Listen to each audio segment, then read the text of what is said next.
Magandang umaga, Pilipinas! Magandang umaga, Pangasinan at Dagupan City.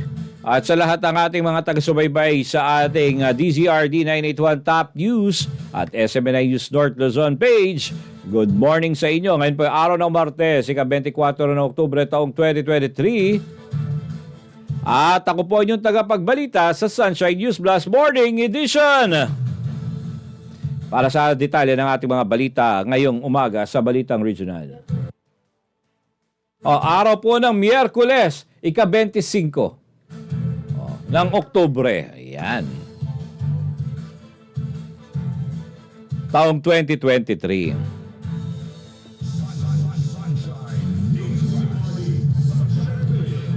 Programang Love for All ni FL Marcos nakarating na rin sa Binalonan, Pangasinan kasama ang PAO, Department of Health, TESDA at iba pa. Ang detalye mula kay kapartner Vic Tahod. Kapartner Vic. Yes, good morning mga kapartner. Nakarating na rin sa Binalonan, Pangasinan ang programang Love for All na isinagawa nitong Martes, October 24, 2023. Ito ay isang libreng healthcare services na pinangunahan ni First Lady Liza Marcos, kapartner ng Provincial Government ng Pangasinan, DSWD, Commission on Higher Education, Department of Health, TESDA, at iba pang ahensya ng gobyerno. Kabilang sa benepisyong makukuha ng mga tao rito ay ang libreng laboratory at gamot sa mga may sakit. Personal itong dinuluhan ni First Lady Marcos, DSWD Secretary Gatchalian, Shed Commissioner Prospero de Vera, Chief District Representative Congressman Ramon Guico Jr., TESDA Secretary Soharto Mangudadato, Provincial Governor Ramon Guico III, DOH Region 1 Director Paula Pasidionco, Pozorubio Mayor Calvin Chan, at marami pang iba. Sunshine News Blast! Before I end, I just want to say maraming salamat for having us here. None of this would not have been possible without all of you present here today. Thank you for your help. Just Ina, kada kayo amin, Abyan Ilocano. Maraming salamat po. Sama-sama tayo babagong muli para sa bagong Pilipinas. Maraming salamat po, ladies and gentlemen, the First Lady of the Republic of the... Dinagsa rin ang programa ng mga residente ng Binalonan at ng ibang bayan, kabilang na ang persons with disabilities at senior citizens na nais maka-avail ng libreng medical services. Sa unang pagkakataon, dumalo rin ang whole team ng Public Attorney's Office o PAO sa Love for All para magbigay ng libreng legal services. Nakiisa rin ang TESDA kasama ang mga partner training institute tulad ng Maxima at Risati. Para sa Diyos at sa Pilipinas kong mahal, Vic Tahod, kapartner mo sa balita at serbisyo. Samantala, TESDA nakiisa sa Love for All program ni FL Marcos sa Binalonan, Pangasinan. Secretary Mangandadato, personal na dumalo sa nasabing event. Ang detalye mula kay kapartner Lerna Hernandez. Kapartner Lerna. Yes, kapartner, nag-iisang Technical Education and Skills Development Authority sa Love for All program ni First Lady Imelda Marcos sa Binalonan, Pangasinan kahapon. Personal na dumalo sa event si TESDA Secretary Suharto Mangudadato. Para sa kanya, ang ibig sabihin ng Love for All ay Lisa and Bongbong for All na ang ibig sabihin ay ibigay ang serbisyo ng gobyerno para sa lahat. Sunshine News Blast! Thank you so much sa SMNI, kay Pastor, and the rest of the host. Isang magandang mga-Diyos po sa ating lahat. Ako po si Suharto Mangudadato, Director General of the rank of Cabinet Secretary. Marahil nagtataka kayo, Love for All. Love for All stand for laboratorio para sa mga kababayan natin. It was conceptualized with the First Lady, Liza Araneta Marcos. Ang reason niya is gusto niya makita ang bawat provinces kung yung programa ba ni President Bongbong Marcos ay ginagawa ng mga iba't ibang departamento, katulad ng TESDA. Na ito ba ay nakakarating sa mga scholars? Ito ba ay nagkakaroon tayo ng skill training para sa lifelong programs natin? Upscaling, rescaling. Dagdag pa ng kalihim, nagtungo sila sa Kingdom of Saudi Arabia kung saan nag-request ito ng 3,000 skilled workers every year sa loob ng 10 taon. Bukod pa rito, siniyak ni Secretary Mangut Dadato na magkakaroon ng transparency under his watch kung saan sisiguruhin nito na maraming mga benepisaryo ang makikinabang sa scholarship ng ahensya. Nangako ito na magiging tapat sa kanyang tungkulin at determinado na maayos ang pamamahala nito sa TESDA. Nagpasalamat ito kay Pangulong Bongbong Marcos sa pagtitiwala na ibinigay sa kanya na maging kalihim ng TESDA. Bukod pa rito, nagpasalamat din ito kay Pastor Apollo C. Kibuloy at sa SMNI dahil ang network ang nagiging kapartner nito sa paghatid ng serbisyo sa taong bayan. Sunshine News Blast. Thank you so much for the support of the SMNI, especially kay Pastor. Pastor, salamat na, salamat. From Sultan Kudarat and TESDA. Interview ng Sunshine Radio. Para sa Diyos at Pilipinas kong mahal, Lorna Hernandez, kapartner mo sa balita at serbisyo. At sa iba pang mga balita, asawa na napaslang na kandidato sa pagkakapitan sa Barangay Bayawas, Aguilar, pwedeng tumakbo at tumalili sa kanyang asawa. Ayon sa COMELEC, ang detalye ng balita mula kay Kapartner Ilet Mor Briguera. Kapartner Ilet. Inihayag ni Commission on Elections Pangasinan Provincial Supervisor Attorney Marino Salas na ang asawa ng napaslang na kandidato sa pagkakapitan sa Barangay Bayawas Aguilar, si Arnel Flormata, ay pwedeng humalili bilang kandidato sa exclusive interview ng Sunshine Radio. Sinabi ni Attorney Salas na ang asawa lang ang pwede base sa batas.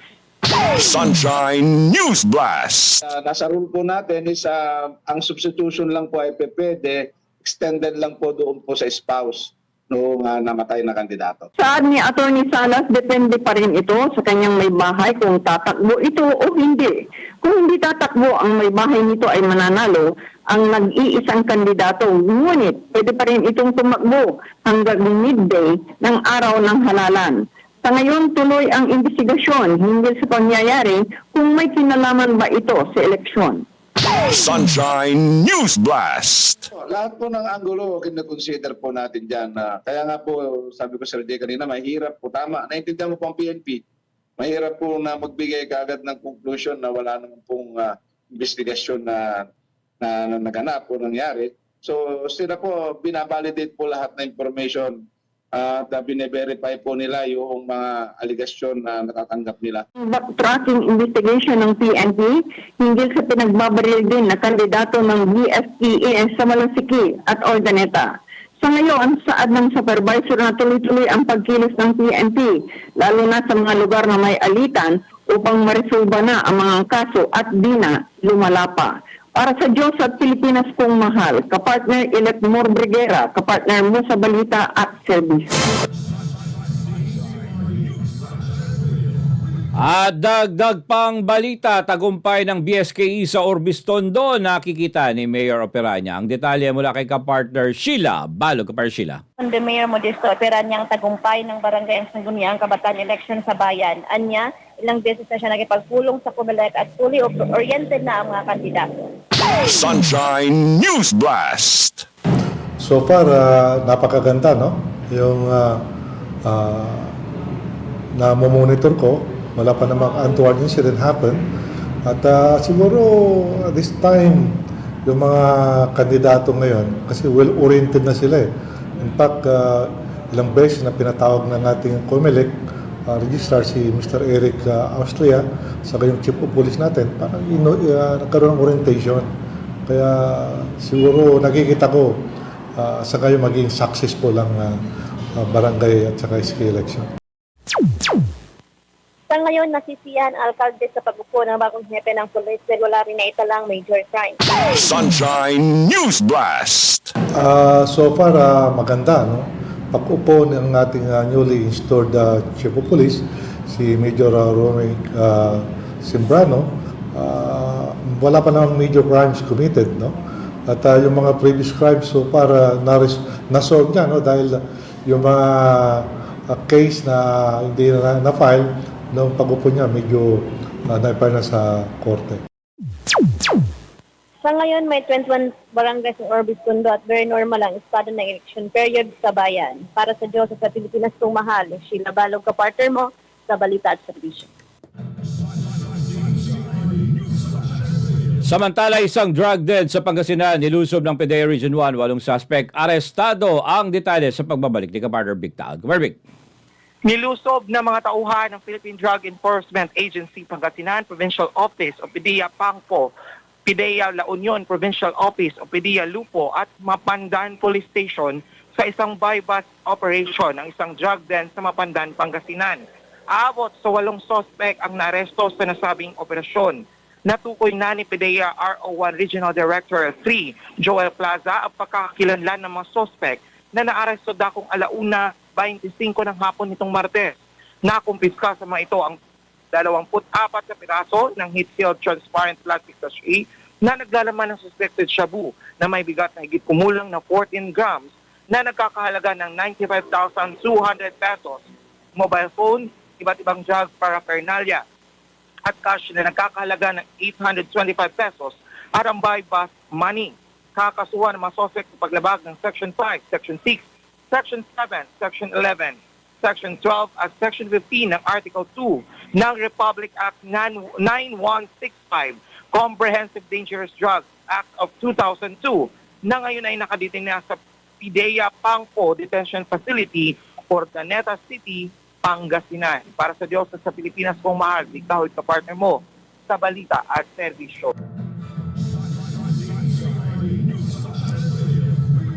Dagdag pang balita, Department of Health Ilocos Region. Itinalaga ang Mariano Marcos Memorial Hospital bilang Ear, Nose and Throat Oriented Care Specialty Center. Ang detalye sa pagbabalik ni Kapartner Sheila Balog. Kapartner Sheila.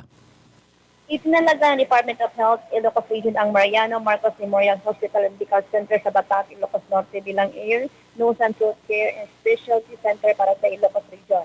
Ayon kay Ilocos Regional Director Paula Pasi Jongkon, makatutulong ito upang mas maging maayos ang treatment and care para sa mga taong gusto ng specialty care at consultations para sa ear, nose, and throat ailments. Dagdag pa ng Direktor, di na kailangan pang mag-travel ng mga pasyente sa Maynila para magpagamot dahil ito ay available na sa Ilocos Region. Bukod pa rito, sa maraming taon, pinagsikapan ng MMNH at MCA na makapagbigay ng pinakamataas na standard ng healthcare services sa Ilocos Region at ngayon ito ay isa na sa Premier Center for Advanced Health Care sa Norte dahil na rin sa dedikasyon at commitment sa mga tauhan nito. Kabilang sa 12 specialty centers na itinayo ay ang cardiovascular care, mental health care, renal care and transplant, lung care, orthopedic care, neonatal care, cancer care, infectious disease and tropical medicine, geriatric care, eye care, dermatology care, and ear, nose, and throat care. Nabigyan na rin ng DOH Regional Office ang isang multifunctional automated auditory brain stim response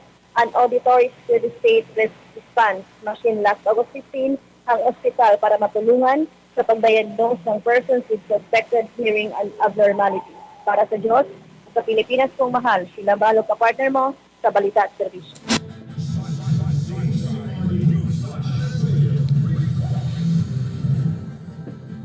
At sa iba pang mga balita, Maxima at Raisati present din sa event ng Love for All sa Binalonan, Pangasinan. Ang detalye sa pagbabalik ni Kapartner Lerner Hernandez. Kapartner na! Present sa event ang Maxima Technical and Skills Training Institute at Rio Tosar Institute of Science and Art and Trade Incorporated o Risati sa event ng Love for All sa Binalonan, Pangasinan kahapon. Ayon kay School Head Susan Tandok at Engineer Rosel Vilmer Tandok, ang mag-asawang may-ari ng Maxima, ang battery program nila ngayon na isinusulong ay ang photovoltaic or voltaic installation, barista at iba pa. Sunshine News Blast. Sir, sa skills demonstration po ng TESDA ay ang aming pong isa sa mga feature ay ito pong photovoltaic installation, systems installation. So, solar system po. So ito yung sa mga priority areas natin, lalong-lalo na sa far-flung areas sa Ilocos Region. Kasi marami pa rin mga walang ilaw. So yun yung pinaka-objective natin. Mapailawan natin ang Region 1. Opo. So ito yung hinighlight po natin. At saka aside from doon sa isa rin highlight nating feature ay yung barista. Bakit po barista? Kasi nga ang coffee beans ng Ilocos Region, lalo na sa Ilocos Sur, particularly Sigay, ay world class ang ating quality of coffee. Dagdag nito, nais nilang ipakilala ang masarap na kape ng Ilocos. Sa ngayon, gusto nito nilang palawakin ang Maxima sa isang ibang lugar sa Region 1 at may mobile training na silang ginagawa para sa buong region. Samantala, nagagalak ang Reo Tutar Institute of Science and Arts and Trades o RISATI na makiisa sa ikalawang pagkakataon sa Love for All ni Lisa Marcos o First Lady Lisa Marcos. Ito ayon kay Gilbert Soliven, Vocal Partnership and Marketing ng RISATI. Sunshine News Blast. Alam nyo, second round na to ng pagsama namin para sa Love for All Caravan ni First Lady Marcos. Yung una dun sa Ilocos, dinala namin yung tissue culture natin na training doon. At dito naman, pinakilala natin yung butterfly ranching tsaka yung multi-grafting natin ng bougainvillea. So bahagi ng Lingap ay Maasahan project ng ating butihing secretary na si Mang Udadatu. Ito ay tulong na rin mula sa aming mga private TBIs, especially ng Reo Tutar Institute of Science, Arts and Trades. Hinihikayat ngayon ng RISATI ang lahat ng gustong matuto ng skill sa pagsasaka ng mag-enroll sa kanilang napakagandang training center. Sa huling graduation, umabot sa higit 100 ang graduates ng agro-entrepreneurship at PES, NLF Nutrients Management. Isinusulong din ng RISATI ang kursong trainer methodology 1 para sa mga trainer. Para sa Diyos at Pilipinas kong bahal, Rene Hernandez, kapartner mo sa Balita at Service. At para sa uling detalye ng ating balitang regional, Dagupan City Mayor Belen nagpasalamat sa dagdag supply mula sa DSWD para sa 120-day supplementary feeding program. Ang detalye sa pagbabalik ni Kaparlet Moore Briguera. Kaparlet! Nagpapasalamat si Dagupan City Mayor Belen Fernandez sa dagdag na food item supply mula sa Department of Social Welfare and Development. Ito ay para sa 120-day supplementary feeding program para sa mga kabataan sa siyudad. Kabilang sa mga supplies na ito ay ang itlog, sayuti, saging na saba, kalabasa, pork para sa 2,000 na mga bata na naka-enroll sa 46 Child Development Centers, CDCS, sa siyudad. Layunin ng Dagupan LGU na masolusyonan ang malnutrisyon at marisolba ang problema sa gutom ng mga bata. Ang mga bata ito ay bibigyan ng isang meal sa kasagsagan ng klase sa loob ng 120 araw. Ito ay maliban pa sa Goodbye Gutom Zero Hunger Feeding Project ng Dagupan na dinadala sa mga barangay katuwang ng City Nutrition Office. Para sa Diyos at Pilipinas kong mahal, kapartner Ilet Moore Briguera, kapartner mo sa Balita at Sergio.